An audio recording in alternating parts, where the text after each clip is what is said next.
नमस्कार दोस्तों, आप सभी को राधे राधे, जय श्री राम। स्वागत है आपका अपने यूट्यूब चैनल 8A की पाठशाला में।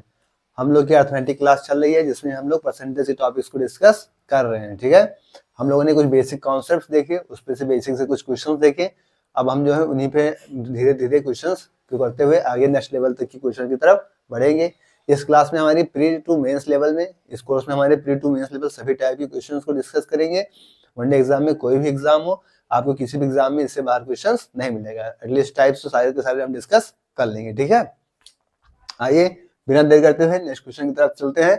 और हाँ, कोई भी डायरेक्ट किस क्लास में कूद के नहीं आएगा, सारी क्लासेस की प्लेलिस्ट भी बन चुकी है। आपको सारी क्लासेस को सीरियल वाइज देख के ही आगे बढ़ना है, नहीं तो समझ में नहीं आएगा, फिर आपके लिए प्रॉब्लम्स होंगी। ठीक है, क्योंकि जैसे जैसे हम आगे बढ़ते जा रहे हैं हमारे क्वेश्चंस का लेवल बढ़ता जाएगा। ठीक है, इसीलिए मेरी आपसे रिक्वेस्ट है कि आपको सारी क्लासेस करके आनी है। प्रीवियस जो सारी क्लासेस हो चुकी हैं, इन सारी क्लासेस को आपको अच्छे से करनी है। और कोई भी जो साथी अपने जो है स्टूडेंट मतलब इसको बढ़ा के स्पीड में बढ़ा के नहीं देखिएगा, आराम से नॉर्मल स्पीड में ही देखिएगा। ठीक है, क्योंकि जल्दबाजी में कोई काम नहीं किया जाता। आइए, क्वेश्चन आपको कह रहा है कि दो धनात्मक संख्याओं का अंतर दे रखा है 1020 है। दो धनात्मक संख्याओं का अंतर 1020 है। यदि बड़ी संख्या का 7.6%, छोटी संख्या का 12.4% है तो दोनों संख्याओं का योगफल क्या होगा। यानी बड़ी संख्या का 7.6% और छोटी संख्या का 12.4% है, यानी दोनों संख्याएं क्या होंगी, बराबर हो जाएंगी। तो बड़ी संख्या यानी ग्रेटर संख्या कितनी दे रखी है आपको, बड़ी संख्या का 7.6% और छोटी संख्या का कितना 12.4%। ये क्या है, बराबर है। परसेंट से परसेंट कैंसिल, पॉइंट से पॉइंट हटाओ। ठीक है, 4 से काट दो 19 चौक 76 और 4 से काट दो तो 4 तिया 12, 4 एक 4। यानी ग्रेटेस्ट और स्मॉलेस्ट का बड़ी और छोटी संख्या का रेशियो क्या आ जाएगा यहाँ पे 31 रेशियो 19। बड़ी संख्या 31 है, छोटी संख्या क्या है 19। कह रहा है दोनों दो धनात्मक संख्याओं का अंतर 1020 है। इनका अंतर कितना है यहाँ पे 19 12 31, यानी इनका अंतर कितना है 12 और 12 की वैल्यू दे रखा है क्या 1020।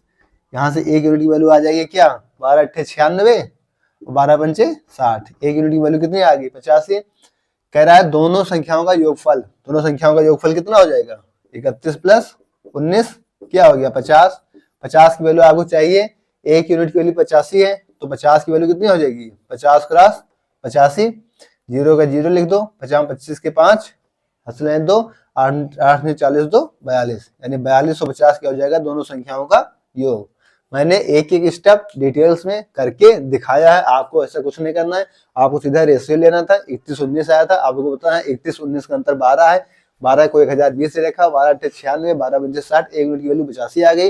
दोनों संख्याओं का योग बताना था आपको। 31 19 था, पता है आपको 31 19 कितना होता है 50, और 50 गुणे क्या करना था 85, और 85 और 85 में 5 का मल्टीप्लाई करके 425 आता है, जीरो लगा देते बाद में, यानी 4250 आपका आंसर। इस तरीके से आपको ओरली आपके दिमाग में करना है, आपको इसे लिखना नहीं है। मैंने लिख के बता दिया, जो हमारे साथी ना समझ पा रहे हो, जिन्हें थोड़ा सा देर से समझ में आता हो, जिनमें थोड़ी सी प्रॉब्लम्स होती हो, ये सब उनके लिए है। बाकी आपको अपने दिमाग को इतना तेज करना होगा, इतना शार्प करना होगा कि आप ये सब चीजें अपने दिमाग में करके आगे बढ़ जाए। ठीक है, नोट कर लीजिए, फिर नेक्स्ट क्वेश्चन की तरफ चलते हैं।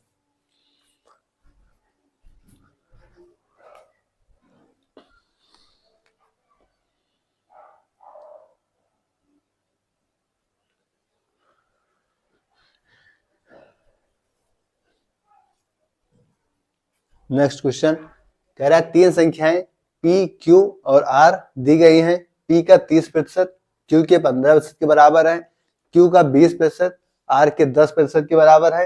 तो R P से कितने प्रतिशत अधिक है। अब आपको क्या करना है, आपको इस चीज को डायरेक्ट कर सकेंगे या बेसिक से समझाऊं। चलिए दोनों तरीके से बता देता हूं, लेकिन इन सब चीजों को आपको बहुत तेज करना सीखना होगा। ठीक है, कह रहा है P का 30%, P का 30% Q के 15% के बराबर है। किसके बराबर है, Q के 15% के बराबर है। प्रतिशत से प्रतिशत कैंसिल, 15 दूना 30, यानी P अपान Q यहाँ से क्या हो गया सीधा 1/2। ठीक है, फिर क्या कह रहा है, कह रहा है Q का 15%, ये हो गया। Q का 20%, Q का क्या 20%, हाँ, R के 10% के बराबर है, R के 10% के बराबर। प्रतिशत से प्रतिशत कैंसिल, 10 दुनाई 20, यानी Q बाई R क्या हो गया यहाँ से 1/2। ठीक है, यानी P Q, P ratio Q ratio R, तो P रेशियो Q क्या है, 1:2, 1:2, और Q रेशियो R क्या है, 1:2। ठीक है, बगल वाली को हम उसके बगल से फिल कर देते हैं। ठीक है, क्या हो गया, 2, 3 और 4। तो क्या कह रहा है, कह रहा है R जो है वो P से कितना अधिक है, R जो है वो P से कितना अधिक है। एक करना में 1, 2 करना 2, R P से कितना अधिक है, तो R कहाँ है, R ये है, P कहाँ है, ये कितना अधिक है, 1 जो है वो इससे कितना अधिक है, 3 अधिक है, किससे, 1 से। तो कितना प्रतिशत अधिक है, प्रतिशत ने पूछ रखा है आपसे, 3 अधिक है P से, P कितनी है, 1 गुणे क्या, 100%। तो यहाँ से वैल्यू क्या हो जाएगी, 300% क्या हो जाएगा आपका आंसर। अब इन सब चीजों को आपको क्या करना है, इन सब चीजों को आपको डायरेक्ट, ये तो बेसिक हो गया आपको, बेसिक से क्या जाएगा, आप डायरेक्ट कैसे करेंगे, कह रखा है P का 30% क्योंकि 15% के बराबर है, तो आप P/Q लेंगे तो क्या होगा, P के पास चला जाएगा 15 और Q के पास क्या आ जाएगा 30, यानी 15/30 यानी 1/2, यानी P/Q का रेशियो कितना हो जाएगा, 1:2। कह रहा है Q का 20% R के 10% के बराबर है। जैसे आप Q/R करेंगे, इसके पास जाएगा 10, इसका जाएगा 20, 10/20, 1/2 यानी QR का रेशियो कितना हो जाएगा, 1:2। फिर आप क्या करेंगे, इस तरीके से इक्वेट कर लेंगे, फिर RPC कितने पर अधिक है, सीधा यहाँ से निकालेंगे, RPC कितना अधिक है, 1 से 4 कितना अधिक है, 3 अधिक है, 3 किससे अधिक है, P से, P कितना है 1, तो 3/1 गुणे 100% कितना हो जाएगा, 300%, सीधा आपका आंसर आ जाएगा। तो इस सब चीजें में आपको उलझना नहीं है, आपको डायरेक्ट आपके दिमाग में इतना शार्प करना है कि ये सब चीजें आपको अपने माइंड में करके आगे क्वेश्चन को टिक करके आगे बढ़ जाए। ठीक है, नोट करिए, फिर नेक्स्ट क्वेश्चन की तरफ चलते हैं।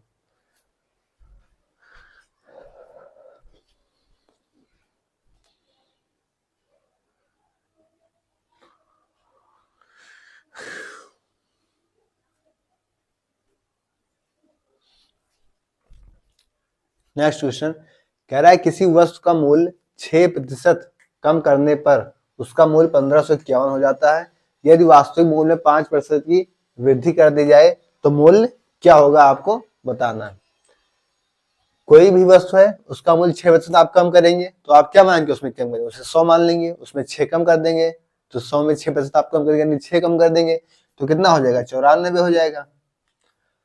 करने पर उसका मूल्य कितना हो जाता है, 1551। कितना हो जाता है, 1551। ठीक है, कह रहा है यदि वास्तविक मूल्य में 5% की वृद्धि कर दी जाए, एक की वैल्यू यहाँ से क्या हो जाएगी, 1551/94। कह रहे थी 5% की वृद्धि कर दी जाए तो मूल्य क्या होगा। 5% की वृद्धि आप किसमें करेंगे, 100 था, 100 में 6 की कमी करें, 100 में क्या करेंगे, 5 की वृद्धि करेंगे, कितना हो जाएगा 105। तो आप किसकी वैल्यू निकालेंगे, 105 की। एक की जगह क्या करेंगे आप, 105 की वैल्यू फाइंड करेंगे। अब इसे देखेंगे किसी से कटेगा, 47 से अगर काटे तो 47 दूना 90, 47 दूना 94, 47 दूनी 94 और 47 4 3 4 चौके 60, यही जाएगा 3 40 120 7 21 141 141 यानी 3 जाएगा, फिर कितना बच जाएगा, इधर बच जाएगा 14 और 141, फिर कितना जाएगा 3 बार, 47 से 33 जाएगा 1551 और 47 दूना कितना हो गया 94। अब आप इसका यहाँ पे इसे भी काट दें यहाँ पे क्योंकि डेसिमल में जाएगा ही, 2 से 33 काट दे कितना हो जाएगा 16.5। फिर आप यहाँ पे मल्टीप्लाई करेंगे किसका, 16.5 क्रॉस में 105, इसका आपको मल्टीप्लाई यहाँ पे करना होगा, 165 को मल्टीप्लाई करेंगे आप किसका, 105 में। अब ये मल्टीप्लाई आपको करनी पड़ेगी,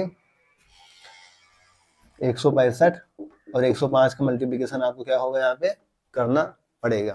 तो कितना हो जाएगा, 25 के 5 हासिल नहीं 2, 56 3 2 32 के 2 हासिल नहीं 2 हासिल नहीं 3 5 3 8, ये क्या हो जाएगा 0, फिर क्या हो जाएगा आपका 5 6 1 कितना हो जाएगा 5 2 3 हासिल नहीं 1, 1732 कितना आ जाएगा आपका आंसर, 17,325। दशमलव कितना बाद था, एक संख्या बाद था, दशमलव कितना संख्या बाद था, एक संख्या बाद था, तो यहाँ भी क्या हो जाएगा, कितना आ जाएगा आपका 1732.5।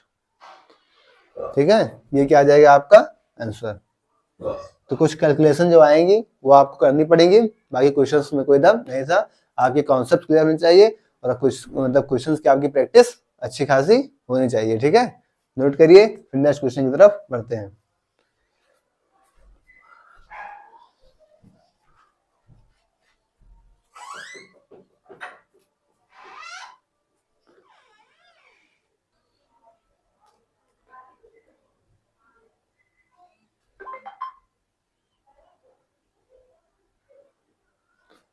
नेक्स्ट क्वेश्चन कह रहा है दो संख्याएं क्रमशः तीसरी संख्या से 30% और 37% कम है।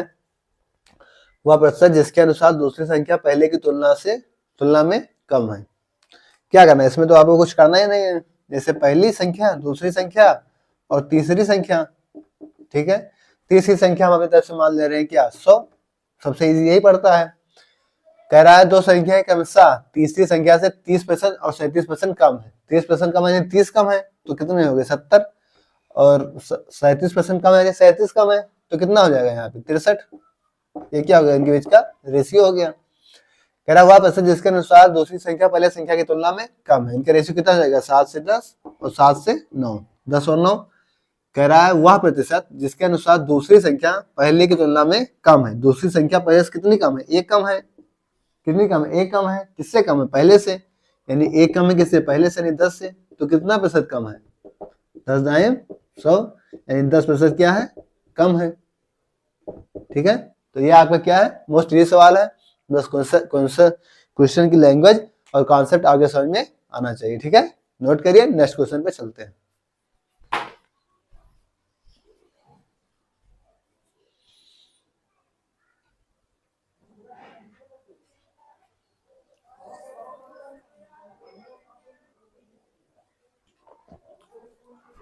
नेक्स्ट क्वेश्चन कह रहा है दो टंकियों ए और बी में पानी की मात्रा का अनुपात 6:5 है। कह रहा है टैंक ए के पानी की मात्रा में 30% की वृद्धि की जाती है। टैंक बी के पानी की मात्रा में कितने प्रतिशत की वृद्धि की जानी चाहिए कि दोनों टंकियों में पानी की मात्रा समान हो जाए। लैंग्वेज का क्वेश्चन है। लैंग्वेज अगर आपको समझ में आ गई तो क्वेश्चन में कोई दम नहीं है। ठीक है, लैंग्वेज को आपको अगर एक बार में नहीं समझ में आ रही है तो उसे 2 बार 3 बार 4 बार 5 बार इतनी बार पढ़िए जब तक वो पूरी तरीके से आपके दिमाग में बैठ जाएगी। फिर इस लैंग्वेज पे या इस टाइप की कोई भी क्वेश्चन आए तो वो आपसे छूटना ना पाए। ठीक है, आइए देखते हैं। कह रहा है दो टंकी ए और बी। तो सबसे पहले क्या है, दो टंकी है ए और बी। कह रहा है ये पानी की मात्रा का अनुपात दे रखा है 6:5। इनमें क्या है, पानी की मात्रा का अनुपात दे रखा है 6:5। कह रहा है टैंक ए की पानी की मात्रा में 30% की वृद्धि करते हैं। 30% मतलब कि 3/10 की वृद्धि करें, 18.10 यानी 1.8 की वृद्धि करें।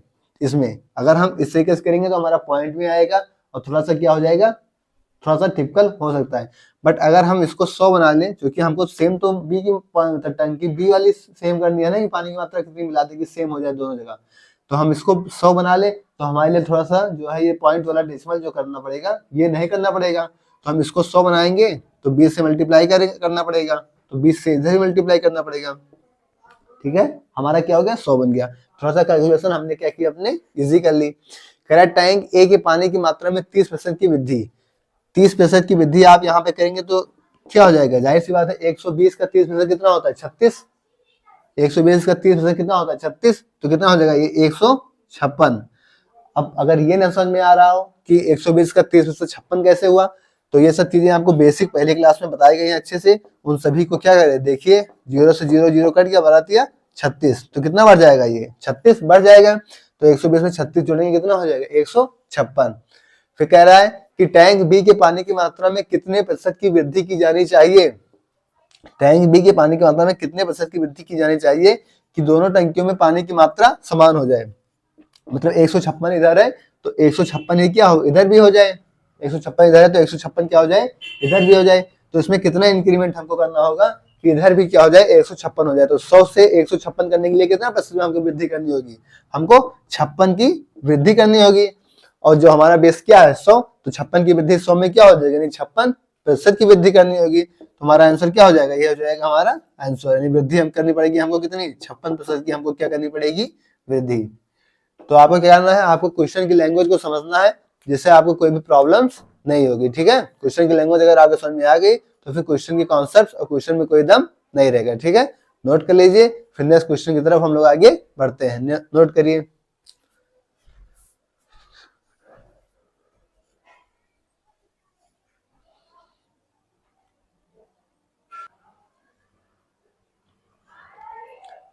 नेक्स्ट क्वेश्चन कह रहा है यदि y के 1/4 के 30% का 2.5 गुना मान x के आधे के 25% के बराबर है तो x y से कितने प्रतिशत कम अथवा अधिक है। इस टाइप के क्वेश्चन में आपको क्या करना होता है, आपको क्वेश्चन की लैंग्वेज को कई बार पढ़ना होता है। क्वेश्चन की लैंग्वेज अगर आपको समझने में थोड़ी सी प्रॉब्लम हो गई अगर, तो फिर क्वेश्चन का आंसर आपसे गलत ही आएगा। इसलिए आपको क्वेश्चन को बहुत बारीकी से पढ़ना होता है और फिर उसके अकॉर्डिंग आपको चीजें अप्लाई करनी होती है। जैसे क्वेश्चन कह रहा है कि यदि y के 1/4, y है y के 1/4 ओके के 30%, 30% का फ्रैक्शन वैल्यू क्या बताई गई है 3/10। ठीक है, 30% का 2.5 गुना, इसका क्या है 2.5 गुना मान x के आधे के 25%, 25% की फ्रैक्शन वैल्यू क्या बताई गई है 1/4, x के आधे की 1/4 के बराबर है। के क्या है बराबर है, तो कह रहा है एक्स वाई से कितने प्रतिशत अधिक या कम है, यानी हमें एक्स वाई का रेशियो लेना पड़ेगा यहां से। ठीक है, 4 से क्या हो जाएगा, 4 यहां से कैंसिल हो जाएगा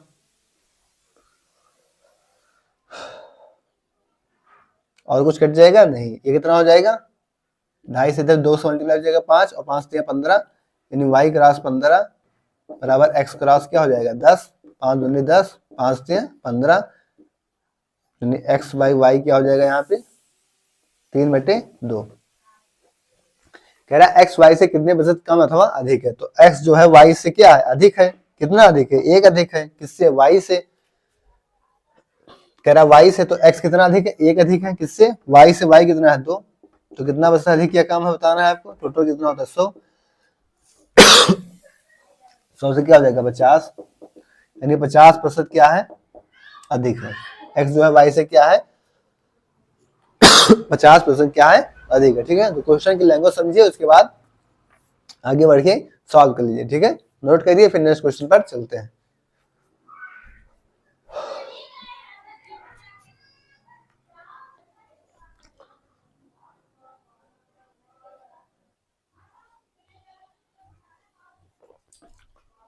नेक्स्ट क्वेश्चन कह रहा है ए की आय बी की आय से 24% अधिक है तो बी की आय ए की आय से कितने प्रतिशत कम है। अभी इस सब सवालों में आपको पता होना चाहिए कि किससे कम है किससे अधिक है, बेसमेंट में क्या आएगा, कितना अधिक है कितना कम है।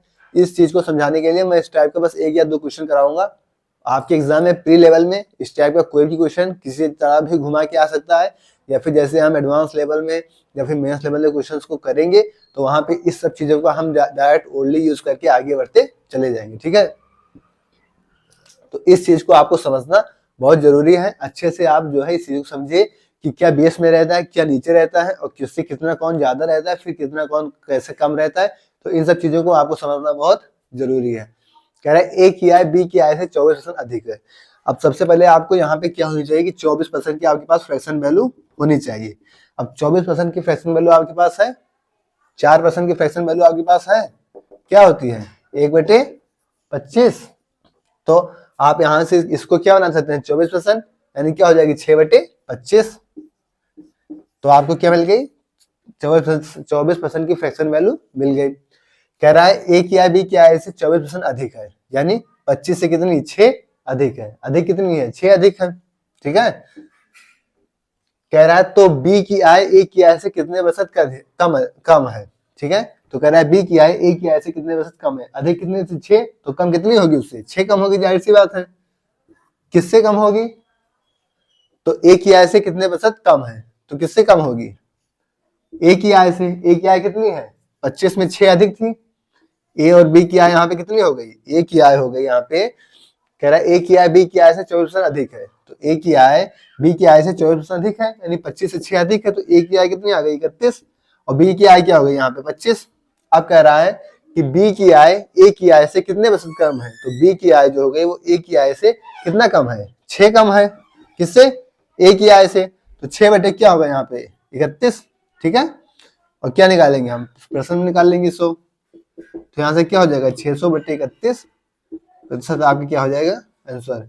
तो क्वेश्चन में कोई दम नहीं है, लेकिन इस क्वेश्चन की लैंग्वेज को समझना आपके लिए मोस्ट इंपॉर्टेंट है। आप कैसे क्वेश्चन को एज्यूम करते हैं, कैसे क्वेश्चन की लैंग्वेज को पढ़ते हैं और उसको कैसे क्वेश्चन को करते हैं, ये सब क्वेश्चन आप ओरली करेंगे। बट जिसको पहले समझने के टाइप्स के लिए हमने क्या किया, बहुत अच्छे से समझा है। ठीक है, नोट करिए, फिर आगे बढ़ते हैं।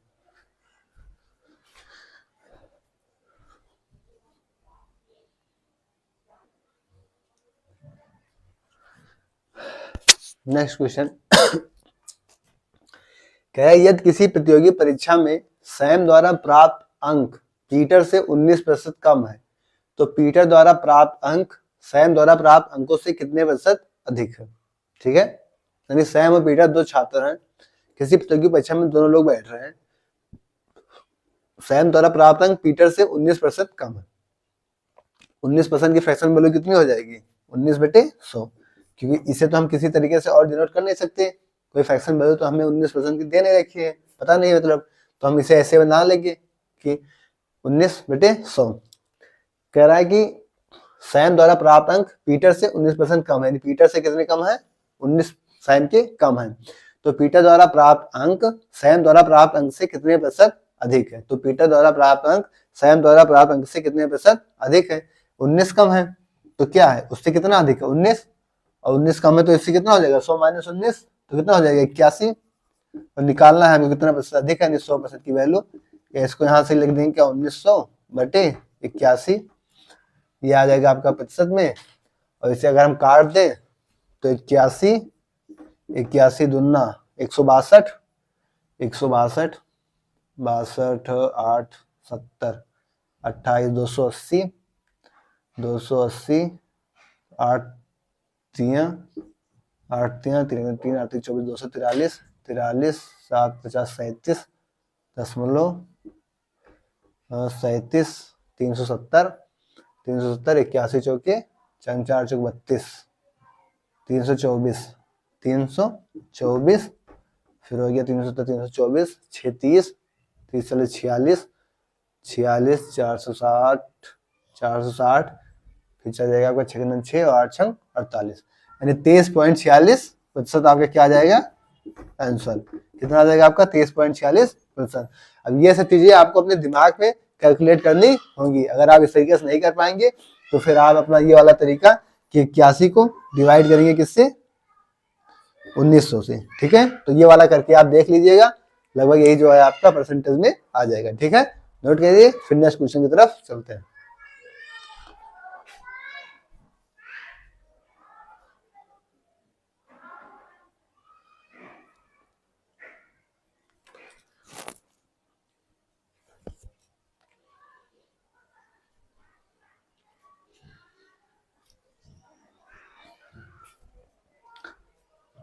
तो दोस्तों आज की क्लास को हम लोग यहीं तक रखेंगे। इसके आगे अब हम नेक्स्ट क्लास में इसके आगे क्वेश्चंस को डिस्कस करेंगे। क्लास आपको कैसे ली कमेंट बॉक्स में जरूर बताइएगा। और हाँ, जिसको ना समझ में आई हो वो फिर से आराम से पूरी क्लासेस को फिर से देखिएगा, अपना नोट्स बनाएगा और नोट्स का रिविजन खुद से अच्छे से करेगा। ठीक है, आप जितनी बार क्वेश्चन को पढ़ेंगे, जितना समय आप अपनी पढ़ाई को देंगे, उतना आपके लिए क्या होगा, बेनिफिट होगा। ठीक है, कंपटीशन की दुनिया में आपको पहले अपने कॉन्सेप्ट्स को बहुत ही अच्छे से स्ट्रॉन्ग करना है, फिर उसमें कुछ खूब अच्छे से प्रैक्टिस करनी है। ठीक है, उसके बाद आपके अपने आप पे इतना कॉन्फिडेंस हो जाएगा कि आप क्वेश्चन को देखते ही उड़ा के आगे बढ़ जाएंगे। ठीक है, क्लास आपको कैसे लगी करना से बताइएगा। ओके, थैंक्स, जय श्री राम, राधे राधे।